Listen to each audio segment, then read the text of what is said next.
अस्सलामुअलैकुम my YouTube family, कैसे हैं आप सब लोग। उम्मीद करती हूँ कि आप सब लोग खैरियत से होंगे, मज़े में होंगे, सुकून में अपनी ज़िंदगी गुजार रहे होंगे। आज मैं बहुत ही उम्दा और बहुत अच्छी वीडियो आप लोगों के लिए लेकर आई हूँ। इस पे ज़रूर अमल करें, इंशाल्लाह आप लोगों की परेशानियाँ हल हो जाएंगी।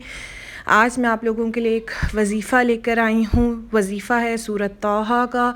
आप लोगों ने इस पे अमल करना है। ये वज़ीफ़ा उन मेरी माँओं के लिए है जो अपनी बेटियों के लिए परेशान है, उन बहनों के लिए है जो अपनी शादियों के लिए परेशान है, उन बेटियों के लिए है जो अपनी शादी के लिए परेशान हैं।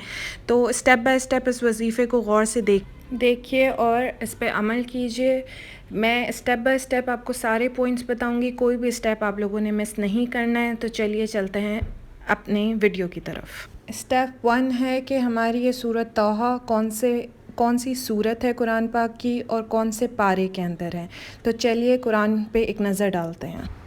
औज़ुबिल्लाहिमिनश्शैतानिर्रजीम, बिस्मिल्लाहिर्रहमानिर्रहीम। ये आप लोगों के सामने सूरत तौहा खुली हुई है कुरान पाक में। सूरत तौहा कुरान पाक की 20वीं सूरत है और ये हमारे 16वें पारे काल अलम के अंदर है। 16वां पारा 20वीं सूरत कुरान पाक की, जो कि 5 से 6 पेपर पे मुश्तमिल सूरत है। और आप ये समझ लें कि ये आधे पारे की सूरत है, ठीक है। शुरू तौहा से लेके लास्ट एंड तक ये सूरत, ठीक है, आप लोगों ने एक पेपर के ऊपर लिखनी है। ये सूरत बहुत ज़्यादा शादी के मसाइल के लिए इम्पॉर्टेंट है। ये बहुत मसलों का हल है। 20वीं सूरत कुरान पाक की और 16वें पारे की ये सूरत है, ठीक है, जिसमें बहुत सारी परेशानियों का प्रॉब्लम्स का हल छुपा हुआ है, ठीक है। तो आज उसी हल को हम निकालेंगे। आपने सूरत तौहा एक सफ़ेद पेपर के ऊपर लिखनी है। मैं आपको पेपर शो कर देती हूँ। मेरे पास ये बड़ा पेपर है, आप लोग बेशक छोटा पेपर ले लीजिए A4 साइज़ का। मेरे पास A5 पेपर है जो मैं आप लोगों को शो कर रही हूँ, लेकिन सफ़ेद प्लेन पेपर आप लोगों को चाहिए, जिसके ऊपर सूरत तौहा आपने छोटी छोटी करके आयतों के साथ, आयत नंबर के साथ, ज़ेर ज़बर के साथ आपने लिखनी है। कोशिश करें ज़ेर ज़बर के साथ लिखें। अगर आप ज़ेर ज़बर के साथ नहीं लिख पा रहे हैं तो बग़ैर ज़ेर ज़बर के लिख लें। और आपने सूरत तौहा को पूरी उस पेपर पे लिखनी है और ये याद रहे कि आपने इंक पेन से लिखनी है, आपने बॉल पॉइंट से या किसी और से नहीं लिखनी है, ठीक है। मेरे हाथ में एक दूसरा पेन है, आपने इंक पेन से लिखनी है। आप इंक पेन, चाहे वो ब्लू इंक पेन है, चाहे वो ब्लैक इंक पेन है, चाहे किसी भी इंक का पेन है, आपने उस पेन से सफ़ेद पेपर के ऊपर सूरत तौहा कंप्लीट लिखनी है, छोटी करके, ज़ेर ज़बर के साथ, आयत के साथ। और ये उस बच्ची ने लिखनी है जिसकी शादी का इशू है।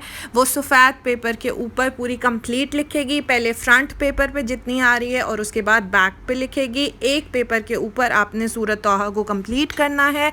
सफ़ेद पेपर बिल्कुल प्लेन होना चाहिए, लाइनों वाला नहीं होना चाहिए। इंक पेन का इस्तेमाल कीजिएगा, याद रहे इंक पेन आप कोई भी ले सकते हैं, कोई भी फाउंटेन पेन आप ले सकते हैं, जिसका आपने इस्तेमाल करना है। और सूरत तौहा छोटी छोटी करके लिखनी है ताकि वो पूरे वाइट पेपर के ऊपर कंप्लीट आ जाए। और इंक पेन से लिखनी है, ब्लू, ग्रीन, ब्लैक, रेड, कोई भी इंक पेन आप ले सकते हैं, उसका कोई हर्ज नहीं है।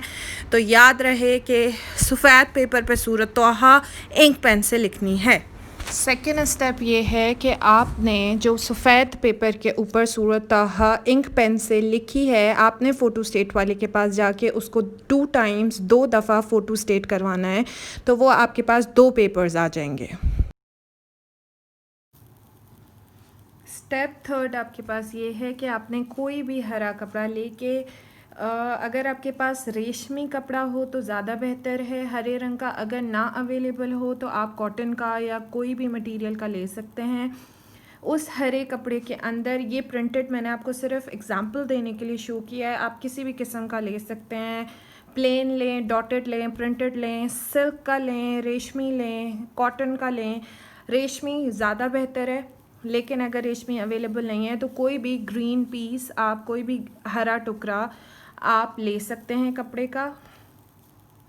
उस हरे टुकड़े को लेकर आपने उसके अंदर वो जो 2 फ़ोटो स्टेट मैंने पेपर आपसे करवाए हैं, आपने 2 अलग अलग उसकी पोटलियाँ बनानी है। आपने उस पेपर को रैप करना है, मीन्स जिस तरह से हम उसको मोड़ते हैं। मैं एक एग्ज़ाम्पल दे देती हूँ कि ये एक पेपर है वाइट, आपने फ़ोटो स्टेट वाला, आपने इस तरह छोटा छोटा उसको वो कर लेना है बंद, और इस तरह से बंद करके इस तरह आपने उसको कपड़े में लपेटना है।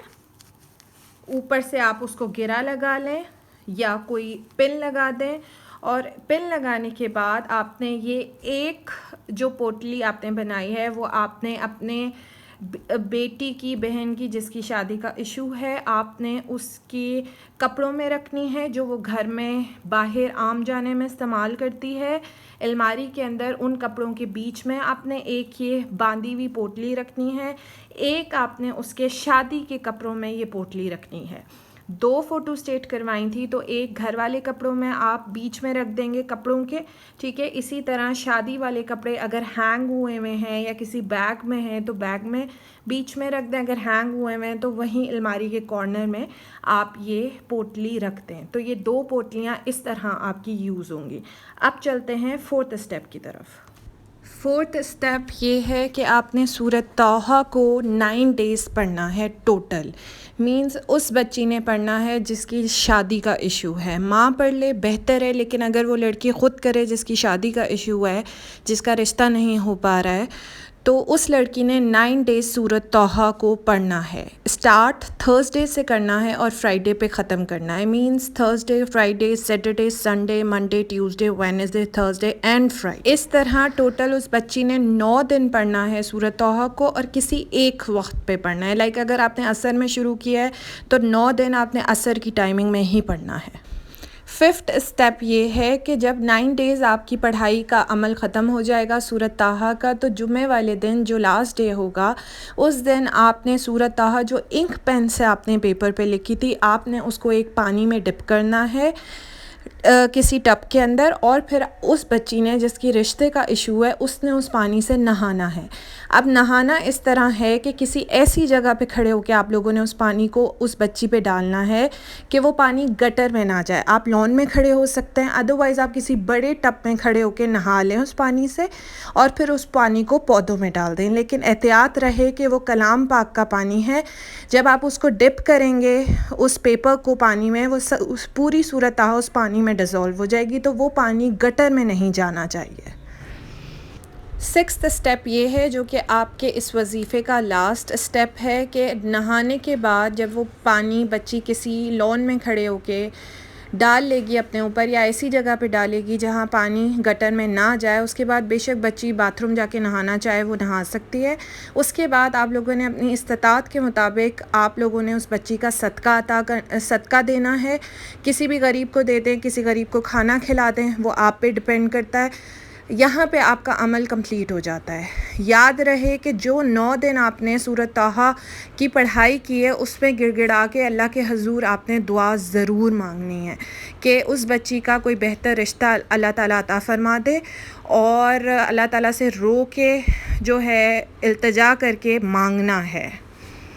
इंशाअल्लाह ताला जब आप इस तरह ये वजीफ़ा करेंगे, स्टेप बाय स्टेप जो मैंने आपको बताया है, मैंने बहुत डिटेल में एक एक चीज़ आपके सामने रख कर आपको दिखा कर ये वीडियो बनाई है। उम्मीद करती हूँ कि ये वीडियो आपको अच्छी लगेगी, और ये वीडियो आपको तब ज़्यादा अच्छी लगेगी जब आप इस पर अमल करेंगे और आपको इसका कोई रिज़ल्ट नज़र आएगा। ये वजीफ़ा ऑथेंटिक है, इसके लिए किसी की इजाज़त की ज़रूरत नहीं है, ये आप लोग घर में कर सकते हैं। और ये वजीफ़ा मेरी बहुत सारी फ्रेंड्स ने किया है, मेरी बहुत सारी जानने वालों ने किया है, जिनको वाकई इसका रिज़ल्ट मिला है। ऑथेंटिक है, इसलिए ये मैंने आप लोगों से सोचा कि शेयर करूं, शायद इसकी वजह से आप लोगों की परेशानियां दूर हो जाएं। अल्लाह ताला हर बेटी को माँओं के लिए ठंडक बनाए और आप लोगों की परेशानियां जल्द से जल्द दूर करे। इस वीडियो को थम्स अप ज़रूर दीजिएगा, मेरे चैनल को सब्सक्राइब लाइक ज़रूर कीजिएगा। अपना ढेर सारा ख्याल रखिएगा, मुझे भी दुआओं में याद रखिएगा। किसी अच्छे से मैसेज के साथ मैं ज़रूर आपके पास हाज़िर होंगी। अल्लाह हाफ़िज़।